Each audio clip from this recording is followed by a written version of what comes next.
तो urinary bladder से start करना है। The urinary bladder is a reservoir for urine. Urine को स्टोर करने के लिए हमारे पास कौन सी चीज़ होती है? Urinary bladder. It lies in the pelvic cavity and it's size and position very depending on the volume of urine it contains. ये pelvic cavity में होता है यूरिनरी ब्लैडर, और इसका साइज़ क्या होगा और पोजीशन किधर किस जगह पे होगा वो डिपेंड करता है कि इसमें यूरिन कितना पड़ा हुआ है। When distended, the bladder rises into the abdominal cavity। जब ये यूरिन से फिल हो जाता है, इसके अंदर प्रेशर बढ़ जाता है ब्लैडर के अंदर।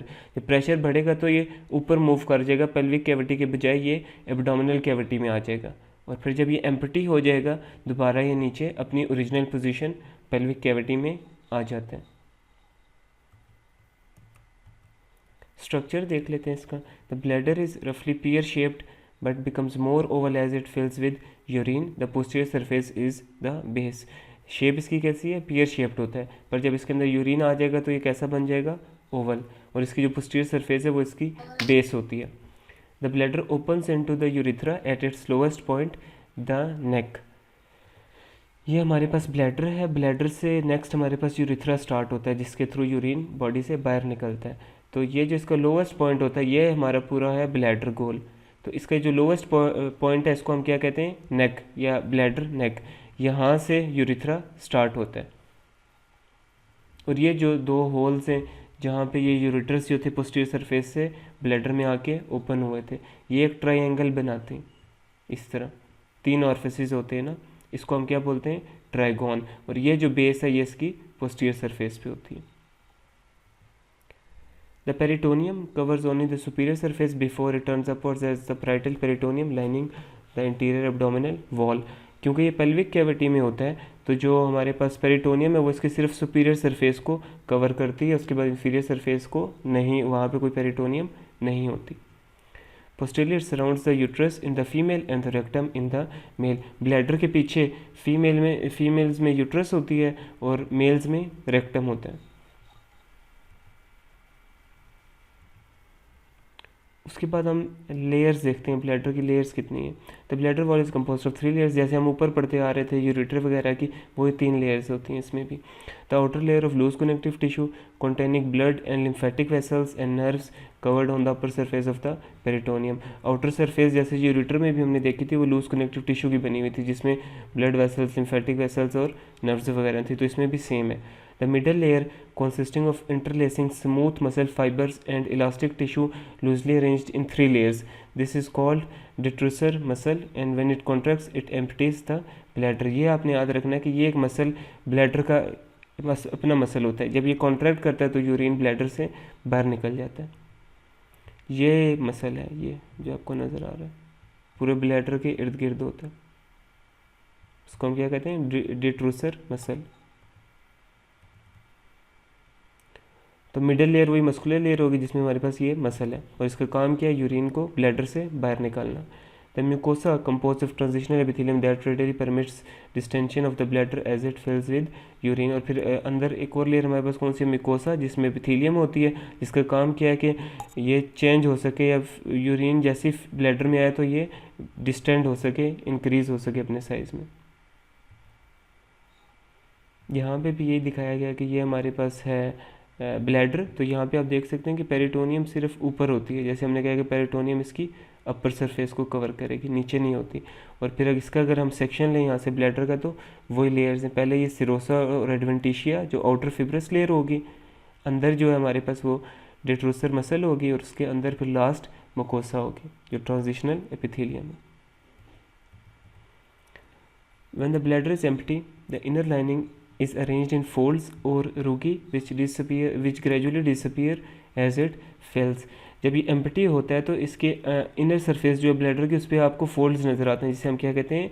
रूगी। ये पहले हमने पढ़ा था डाइजेस्टिव सिस्टम में, ये रूगी स्टमक के अंदर भी थे और ये गॉल ब्लैडर के अंदर भी थे। तो अभी हम किस में पढ़ रहे हैं? ये इस यूरिनरी ब्लैडर में भी ये होते हैं। तो वो स्ट्रक्चर्स जो अपना साइज़ बढ़ा सकें विद जब उसमें फ्लूइड आए, उनके अंदर क्या प्रेजेंट होता है? रूगी। कि जब उनके अंदर फ्लूइड नहीं होगा तो फोल्ड्स होंगे। फोल्ड्स का काम क्या होता है? सरफेस एरिया को बढ़ा सके। जब फ्लूइड आएगा तो वो फोल्ड्स स्ट्रेट हो जाएंगे और सरफेस एरिया बढ़ जाएगा और उसमें ज़्यादा फ्लूइड आ सकेगा। तो रूगी किन 3 स्ट्रक्चर्स में होता है? स्टमक में, गॉल ब्लैडर में और यूरिनरी ब्लैडर में। ये एमसीक्यूज़ के लिए आपके लिए इंपॉर्टेंट है। द ब्लैडर इज़ डिस्टेंसिबल, डिस्टेंसिबल मतलब ये एक्सटेंडेबल है, फ्लेक्सिबल है, इंक्रीज इन साइज हो सकता है। But when it contains 300 to 400 millilitre awareness of the need to pass urine is felt. जब ब्लैडर में 300 से 400 मिलीलीटर यूरिन आ जाता है तो इंसान को ये फीलिंग आती है कि that he need to pass the urine. The total capacity is rarely more than 600 millilitre. 600 millilitre से ज़्यादा यूरिन ब्लैडर के अंदर स्टोर नहीं हो सकता। सर जी सर ये दोबारा एक्सप्लेन कर थोड़ा, this the bladder is distensible but when it's contain. अच्छा, मैं बताता हूँ, मैं इसको ड्रॉ करता हूँ ताकि आपको थोड़ा और समझ आ जाए। ये हमारे पास समझें ब्लैडर है, तो इसके अंदर यूँ फोल्ड्स वगैरह होते हैं जिसे हम क्या कह रहे हैं, रोगी। अभी ये एम्प्टी है, तो जैसे ही इसमें इसके ऊपर यहाँ दो नालियाँ थी जिसे हम क्या बोल रहे थे, यूरेटर, जिसके थ्रू यूरिन किडनी से ब्लैडर में आ रहा था। तो जैसे यूरिन आना शुरू होगा तो ये अपने साइज़ में इंक्रीज़ होने लग जाएगा ब्लैडर। क्यों? इसका काम होता है स्टोर करना यूरिन को, और ये जो रोगी हैं ये ख़त्म होने लग जाएंगे। तो ये जो एबिलिटी है यूरिन की कि अपना साइज़ बढ़ा ले विद फ्लूइड, इसको हम क्या कहते हैं कि ये क्या है, डिस्टेंसिबल है, इंक्रीज़ कर सकते हैं अपना साइज़। करेगा साइज़ तो इंक्रीज़ करेगा। अब इसके अंदर यूरिन कितना आ सकता है, 300 से 400 मिलीलीटर। जब इतना आ जाएगा तो इंसान को एक कॉन्शियस अवेयरनेस आएगी कि उसे यूरिन पास करने की ज़रूरत है। और टोटल मैक्सिमम कितना आ सकता है वो ये हद है, 600 मिलीलीटर से ज़्यादा यूरिन यूरिनरी ब्लैडर के अंदर स्टोर नहीं हो सकता। अब क्लियर हुआ? जी सर। ठीक हो गया। यहाँ पे भी यही ब्लैडर का स्ट्रक्चर दिखाया गया। ये जो आपको फोल्ड्स नज़र आ रहे हैं ये बेसिकली रोगी होते हैं जब ब्लैडर एम्प्टी हो। The three orifices in the bladder wall form a triangle और ट्रायगोन। ये जो ट्रायगोन में आपको भी पहले भी एक्सप्लेन किया मैंने। The upper two orifices on the posterior wall are the openings of the ureters. दो तो जहाँ यूरेटर्स की ओपनिंग आ रही है पोस्टीरियर सरफेस पे, और एक लोअर ऑरिफिस है जहाँ पे यूरिथ्रा ओपन हो रहा है। तो ये तीन ऑरिफिसेस हमारे पास क्या बनाते हैं, ट्रायगोन बनाते हैं, या इसको हम क्या कहते हैं, ट्रायंगल। ये एक यूरेटर यहाँ से ओपन हुआ और एक यूरेटर यहाँ से ओपन हुआ, तो ब्लैडर की पोस्टीरियर सरफेस पे दो होल हैं और एक होल यहाँ पे है जहाँ से ये यूरिथ्रा में जा रहा है। तो इस तरह हमारे पास ये क्या बनता है, एक ट्रायंगल। तीन ऑरिफिसेस होते हैं ब्लैडर में, ये भी एमसीक्यूज़ में आ सकता है। तो इस ट्रायंगल को हम क्या कहते हैं, ट्रायगोन या फिर simple triangle. The internal urethral sphincter, a thickening of the urethral smooth muscle layer in the upper part of the urethra, controls outflow of urine from the bladder. हमने अगर आपको याद हो डाइजेस्टिव सिस्टम में पढ़ा था कि उसमें थे इंटरनल अनाल स्फिंस्टर और एक्सटर्नल अनाल स्फिंस्टर। इसी तरह ब्लैडर में हमारे पास क्या है, हमारे यूरिथ्रा में हमारे पास क्या है, इंटरनल यूरिथ्रल स्फिंस्टर और एक्सटर्नल यूरिथ्रल स्फिंस्टर। जो एक्सटर्नल होता है वो हमारे कंट्रोल में होता है, इंटरनल जो होता है वो हमारे कंट्रोल में नहीं होता है। जैसे हमने अनाल स्फिंस्टर में पढ़ा था कि इंटरनल हमारे कंट्रोल में नहीं होता, एक्सटर्नल हमारे कंट्रोल में होता है। This sphincter is not under voluntary control. और इन स्फिंस्टर्स का काम क्या होता है कि यूरिन का आउटफ्लो कराना फ्रॉम ब्लैडर। नेक्स्ट हमारे पास फिर ब्लैडर हो गया, अब यूरिथ्रा आ गया। ब्लैडर से कोई सवाल है तो पूछ लें, कोई बात ना समझ आई हो। Excuse me sir. जी जी सर यूरिन के फ्लो के बाद ये बिल्कुल एम्प्टी हो जाता है सर? जी जी बिल्कुल एम्प्टी हो जाता है कुछ दोबारा। मकदार में रहता है सर? नहीं नहीं, मेरे इल्म के मुताबिक ये बिल्कुल एम्प्टी हो जाता है। ये इस तरह रोगी जो तभी सर इसमें वो फोल्ड्स बन जाते रोगी हैं, आते जी हैं। जी बिल्कुल बन जाते हैं। और सर ये नॉर्मल स्टेज भी फोग बिल्कुल ये रोगी आ जाते हैं, मतलब जब 400 ml में भी हो, जी जी ये ये जब नॉर्मल तक है। से। ये नॉर्मल है कि नहीं, मतलब कि ये पूरा, ये अगर आप देख रहे हैं ना पूरे ब्लैडर में यूं आपको रोगी नज़र आ रहे हैं, ठीक हो गया। अब यूरिन यहाँ से आना शुरू हुआ, थोड़ी मिकदार में तकरीबन इतना यूरिन आ गया लेट्स सपोज, तो यहाँ से रोगी ख़त्म हो जाएंगे जहाँ यूरिन आ गया। फिर आस्ता आस्ता और यूरिन आता जाएगा, ये फोल्ड्स खुलते जाएंगे, स्ट्रेट होता जाएगा, ब्लैडर का साइज़ इंक्रीज होता जाएगा। क्लियर? Yes sir. ठीक है। इसमें जो खाली जगह है उधर रोगी बन जाएगा। रोगी ये होता है कि जब ये एम्प्टी है ना, अब इसके अंदर कुछ भी नहीं है, तो फोल्ड्स आ जाते हैं और ये थोड़ा सा सुकड़ जाता है। अब यूँ समझ लें, जब सुकड़ेगा, एक प्लेन चीज़ है, सुकड़ गया तो उसके अंदर ये फोल्ड्स वगैरह आ जाएंगे। जैसे ही ऊपर से यूरिन आना शुरू होगा, ये फोल्ड्स ओपन अप होंगे, उसकी सरफेस इंक्रीज होगी और उसका साइज़ थोड़ा सा बढ़ जाएगा। जैसे हमने स्टमक में भी पढ़ा था और गॉल ब्लैडर में भी। जैसे सर एक गुब्बारे में हवा भरी जाती है वो इंक्रीज हो जाता है और जब वो रिलीज हो जाती है और वो आप जी, वो कर्व से नज़र आने लग जाते हैं आपको गुब्बारे के अंदर, वही समझ लें, वही रूगी हैं।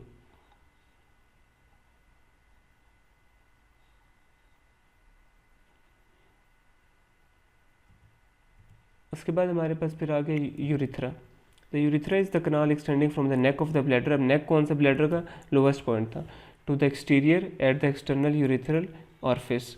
It is longer in the male than in the female. और ये जो यूरिथ्रा होता है ये मेल्स में इस तरह कर्व्ड होता है, जबकि फीमेल्स में बिल्कुल स्ट्रेट होगा। The male urethra is associated with the urinary and the reproductive systems. Male का जो यूरिथ्रा होता है वो यूरिनरी सिस्टम से भी एसोसिएटेड होता है और वो रिप्रोडक्टिव सिस्टम से भी एसोसिएटेड होता है, जबकि जो फीमेल का है वो सिर्फ यूरिनरी सिस्टम से एसोसिएटेड होता है।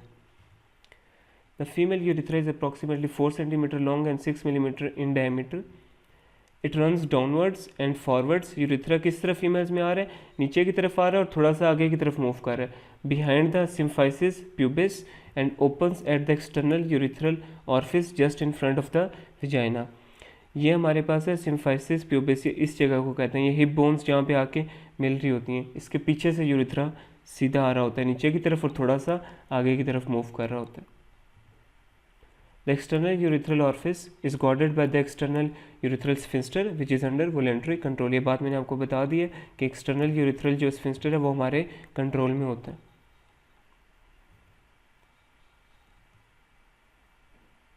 ये यहाँ पे होते हैं, ये हमारे पास है यूरिथ्रा, तो उसके इर्द गिर्द हमारे पास ये मसल्स हैं जिन्हें हम क्या कह रहे हैं, एक्सटर्नल यूरिथ्रल स्फिंक्टर।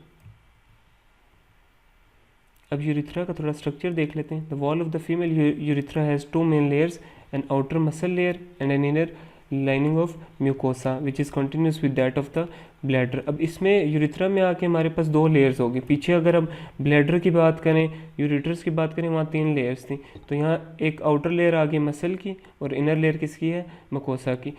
आउटर जो फिब्रस लेयर हम ऊपर पढ़ रहे थे ब्लैडर वगैरह में, वो इसमें नहीं है। The muscle layer has 2 parts, an inner layer of smooth muscle that is under voluntary autonomic nerve control and an outer layer of striated muscle surrounding it। Muscle layers जो है यूरिथ्रा फीमेल्स में वो 2 layers पे मुश्तमिल है। जो outer layer है वो स्ट्राइएटेड मसल्स की है और जो इनर लेयर है वो स्मूथ मसल्स की है। स्मूथ मसल की जो होती है हमारे कंट्रोल में नहीं होती, जो आउटर लेयर है स्ट्राइएटेड मसल की वो ये बना रही होती है एक्सटर्नल यूरिथ्रल स्फिंक्टर, जो हमारे कंट्रोल में होता है। The mucosa is supported by loose fibroelastic connective tissue containing blood vessels and nerves। तो ये हमारा ख़त्म हो गया एनाटमी यूरिनरी सिस्टम की। सर जी सर ये लास्ट वाला दोबारा एक्सप्लेन करिए यूरिथ्रा। अच्छा मैं करता हूँ, ये इस स्लाइड से अब जी ये सर। पीछे जाऊँ। सर इस स्लाइड से बस करें। अच्छा उसमें वो ये कह रहा है कि हमारे पास ना जो यूरिथ्रा है उसकी 2 लेयर्स होती हैं।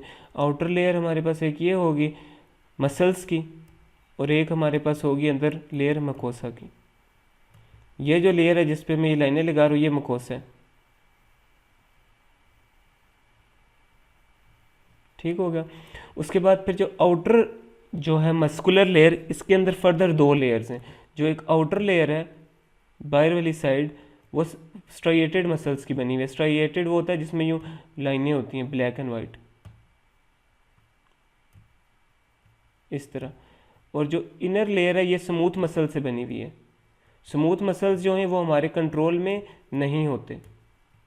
जो बाहर वाली जो लेयर है स्ट्राइएटेड मसल्स की वो हमारे कंट्रोल में होती है। इसके थ्रू हम यूरिन को कंट्रोल कर सकते हैं कि कब हमने पास आउट करना है यूरिन को। और ये जो आउटर लेयर होती है ये हमारे पास कौन सा मसल बना रही होती है, एक्सटर्नल यूरिथ्रल स्फिंक्टर। अब क्लियर हुआ? सर क्लियर हो गया, यस सर ठीक अब हो क्लियर हो